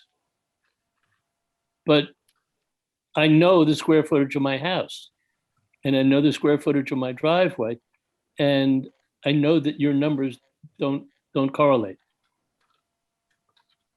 It's like you've considered the second floor and the basement and the roof as part of impervious coverage, and it's really not. Well, I will say the way the calculations were done were based off of imagery. So not of floor plans that's showing, first floor, second floor, or some Right, other okay. accounting of square foot. So although your particular property maybe has a house and a driveway and whatever other features that are less than the average or typical measured, we did make efforts to make sure we had a representative sample throughout all portions of the township, all sizes of property proportionately, of that 5% that was QAQC'd and digitized in detail. And that's where the Right. 3,508 square feet was an average or typical amount. Obviously not everybody's is the same. There's a lot of spread in there, but that's the average. Okay, because that would be like double the size of my house. But if you add up the floors to my house, it adds up to that number. Right. Plus the driveway. So, but I'm not here to discuss, I'm just trying to discuss my house. I'm trying to determine how does this entire condo association fit into the mix? Because, as I said, we have our own stormwater and sewer system. Well, there's currently no credit proposed for any property, I guess, that has its own internal piping systems, whether it's a parking lot of a grocery store or a home, a big box store or a condo or apartment building. Those internal private systems are all those private property owners' responsibilities and not factored into a separate credit at this time. And again, we haven't attempted to identify for every property in the township where all that runoff actually goes. That would Okay. be administratively a little That's challenging. reasonable. Yeah. Thank you, Mr. Rosenthal. Thank you. Okay, Robert Collins.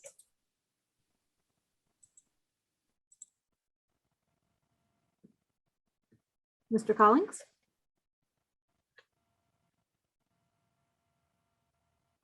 Can't tell if he's muted. We will skip him, come back to him again. We'll go to Natalie Hursty. Can you hear me now? Yep. Okay. Yes. The unmute showed up. Okay. I have two questions. Trees.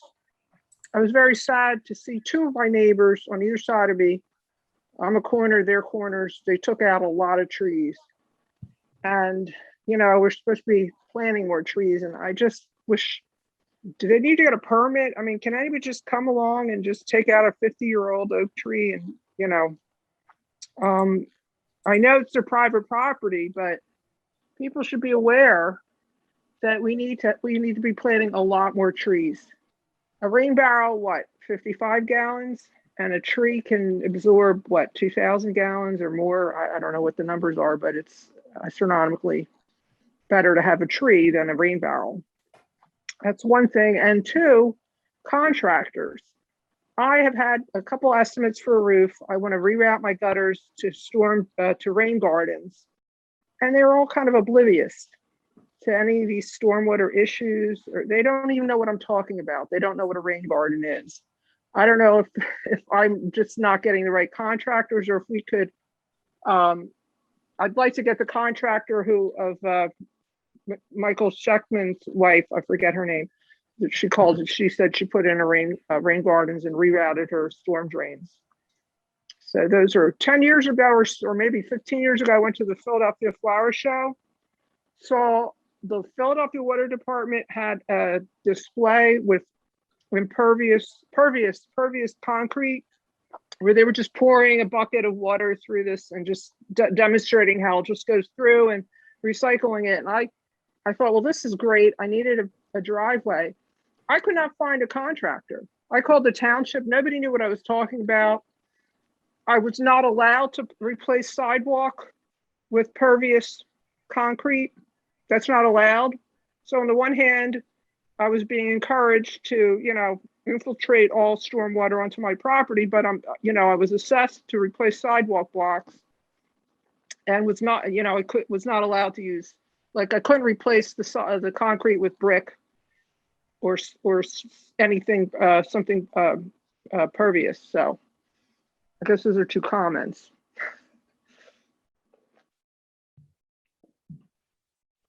Natalie, it's Commissioner Ziegman-Feld. How are you? We'll look into both of those issues on your behalf. Certainly, contractors need to be more educated about it. And the other piece of it is that I know that we've received some promotional materials from pervious concrete and pervious surface manufacturers. And that's something that we probably have to factor into both some of the credits as well as some of the regulatory things that might make it a little bit more likely to make that a credit-worthy piece.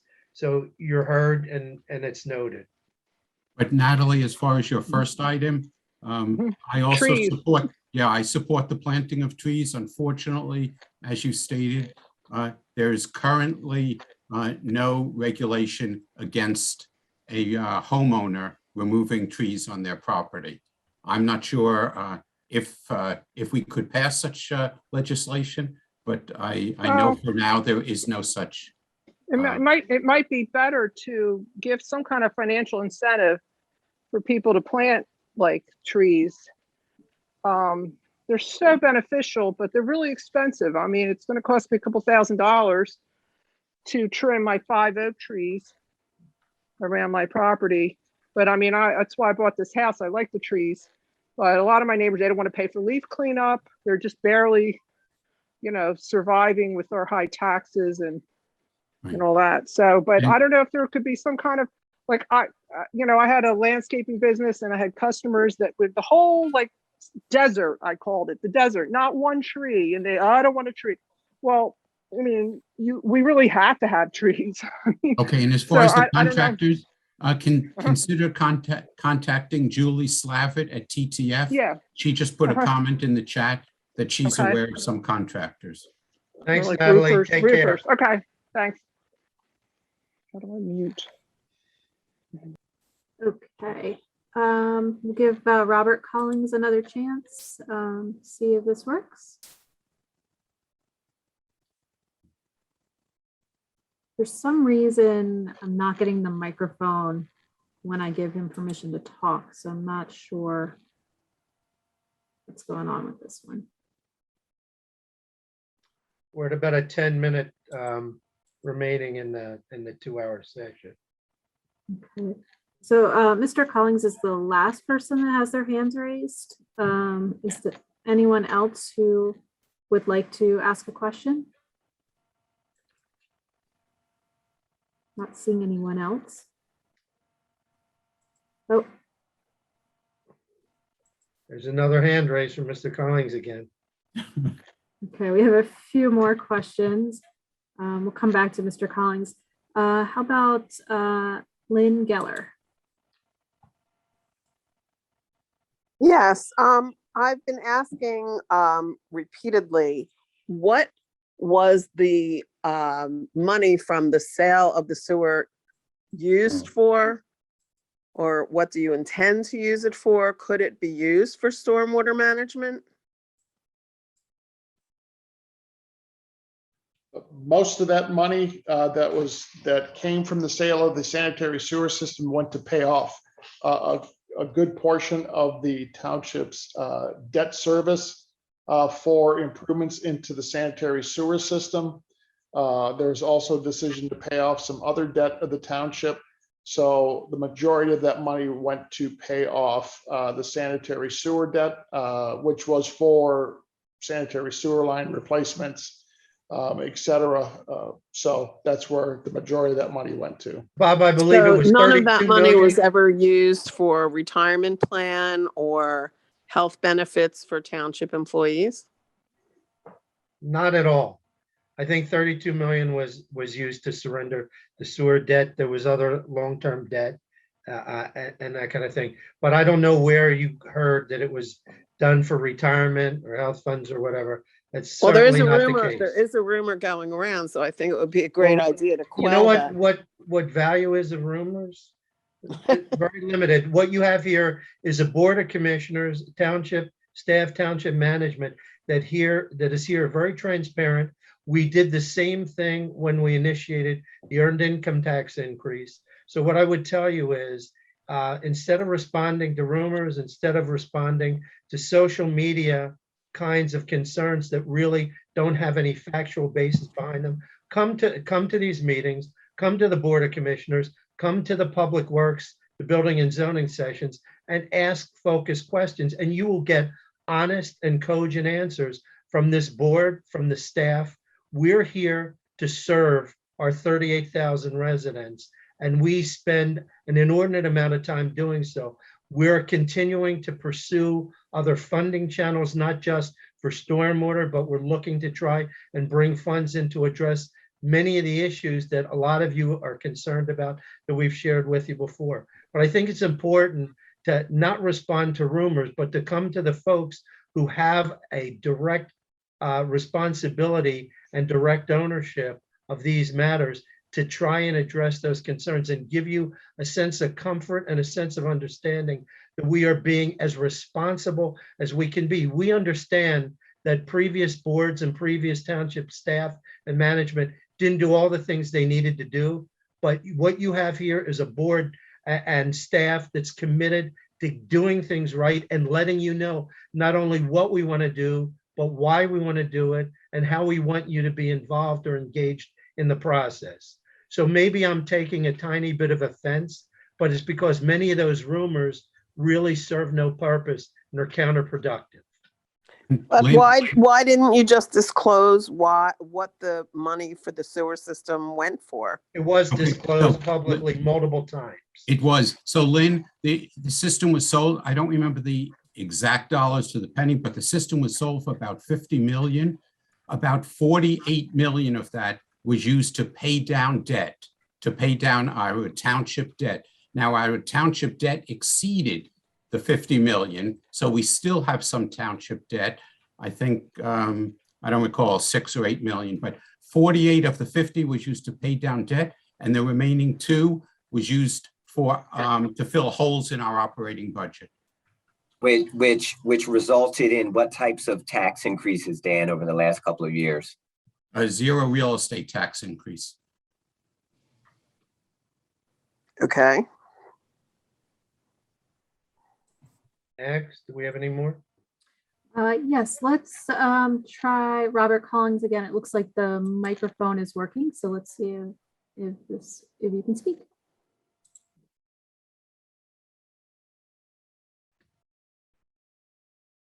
Don't hear. Oh, you just muted yourself. Trying to unmute. There we go. Robert?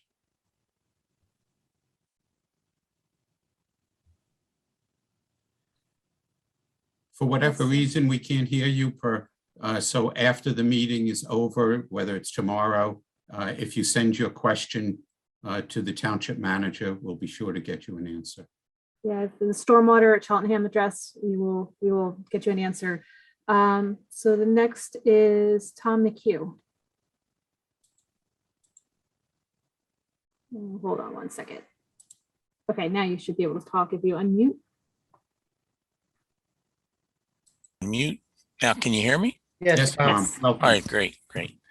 I've been a little frustrated by the conflation of sewage and stormwater, how it gets so easily confused. And in a discussion like this, it can make things very misleading. So I hope everybody will try to keep those two things totally separate. I think that one of probably the best thing about this plan is that the large nonprofit and for-profit properties that have been the cause of so much accelerated stormwater runoff will finally pay something towards that. So my question for you is, what kind of response are you getting from the commercial and non-commercial profit and nonprofits? Are they planning on paring down their impervious surfaces and putting in, rain gardens and things like that? My pet peeve has always been the huge amount of overflow parking that never seems to ever be used along Rock Creek, right above Rock Creek. So that's just one example of many in the township. So I'm going to give you an opportunity to tell me what you're hearing from the commercials and non-commercial. Well, Tom, in the Stormwater Advisory Group, there were both a number of commercial and nonprofits participating. Truth be told, we invited, Allison, what were the number of notices that was circulated to the community? 4,000? Oh, no, it was more than that. We sent notices out to every single property owner in the township. So there were over 6,000 notices that were circulated. We had a pre-registration of approximately 200. And then tonight we started out and our max was about 150. So what I would say to you is, Tom, we've tried to engage and involve and inform every potential entity, for-profit, nonprofit, residential, commercial, to participate in this and to share that information. And so I think what will probably happen is as we progress down the line with enacting the legislation and doing that, and then doing some preliminary communication that lays out some of the anticipated billing, that's when the pushback, and that's when some of the issues about credit worthiness with both the commercial and we've heard a lot of that residentially, but it's an unfortunate reality that sometimes until the bills are generated, that's when, the commercial entities respond. I'll also say that we've reached out, to a lot of the nonprofits, and there were a few that participated. But again, we've done what we thought was necessary to invest and communicate across the board. And the fact that we haven't had those folks to this point either involved or providing us with feedback, my expectation is that over the next month, as the legislation and the potential fees are going to be communicated to those entities, I think that's when we'll start to get a sense of, pushback. But what I will also tell you is there are approximately, and Tony, you can tell me, there are about 60 or 70 municipalities across the state of Pennsylvania. There are probably 2,500 nationwide that have already instituted these fees. So we're not going to be subject to lawsuits or things that are going to slap us down or prevent us from putting this into play. So we're going to do what we can to maintain that level of disclosure and transparency, and hope that we will get a level of engagement from those commercial and nonprofit potential fee payers, who in fact will help to guide us and cooperate with what we're trying to achieve here for the benefit of every resident and every taxpayer in the township. I'm sorry to be so top line with my response, but that's pretty much what our experience has been with those constituents. All right, so we all know that those properties are probably contributing much more than the residential ever will. And I'm just, hopeful that, and once they see this is for real, they're gonna do something about it. Unfortunately, we're stuck with 309 so-called improvements and the flooding that's resulted from that. But, I'm just hoping that things will change.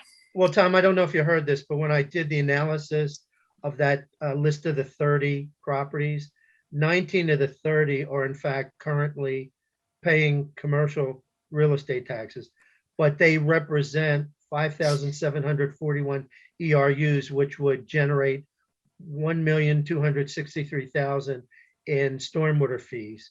And then there's 11 of the 30 properties which are tax exempt. They represent 2,184 ERUs, and they would generate somewhere just under $575,000 annually. They right now contribute zero to township real estate taxes to this issue. And in fact, those residents who participated in this program, you're paying that subsidy on behalf of those nonprofits. So that's something that we want to address, and we believe that is both a fairness and a transparency and equitable approach to trying to make this work for all who live in the township and all who engage, whether it's in for or nonprofit revenue and commerce in this municipality. So one final word, Mitch, if this points out how important it would be if we could persuade Abington and Jenkintown to do something like this for all their commercial properties, since we end up handling so much of that water. All right, I'm muting now. Okay. Mitch, if I could just add something. Please, Baron. In addition, Tom's question just spurred a thought that we didn't really discuss in reference to the commercial properties, right? So right now, commercial properties do pay real estate taxes, and a portion of that goes to stormwater management. But as we all know, just like residential real estate, commercial property values go up and down with the market. And when that happens, the revenue that's generated from those properties increases and decreases. So, that would impact our ability to manage stormwater. Taking this fee and having that outside of the real estate taxes ensures more consistent revenue stream and would allow us to, continually address the issue without having to worry about the fluctuations in the value of the real estate market. Thank you, Commissioner Holland. I believe we've reached, a 2-hour period where, content, both the disclosure, the download by the various board members and our consultant and staff, along with this slightly over an hour of questions. I think we're open to listening, to modifying, to bringing this to a productive and I hope collaborative situation so that people are recognizing that it's benefiting everybody, both as residents and taxpayers, people who are doing commerce in the township. So I hope that this has been beneficial. This is a work in process, but we've been, setting this up for about a year. And our intention is to hopefully have this in place by January 2022. Thank you, Commissioner Norris, for your correction. And we believe in the next 3+ months, we should be able to put many of these questions to bed and also have provisions for changes that are going to work for everybody from a credit standpoint, et cetera. So thank you all for your participation. There are 150 of you at our peak. And I think that speaks to the level of interest and level of commitment. And we are open to your input and assistance in having us get this right. That's our purpose for doing it. And that's really the driver for those of us who are public servants to do things to better your quality of life and better the kinds of conditions that you have to deal with and we live with day in and day out. So thank you all. Thank you, Arcadis. Thank you, both our township manager and our assistant manager, all the commissioners, all the staff, particularly Public Works, that has done so much for us. So we appreciate it. And this is the beginning of bringing this process to an appropriate closure. But thank you all for your questions, your participation, and the way you've dealt with it. We are very appreciative. So thank one and all. Thank you, everybody. Have a good evening.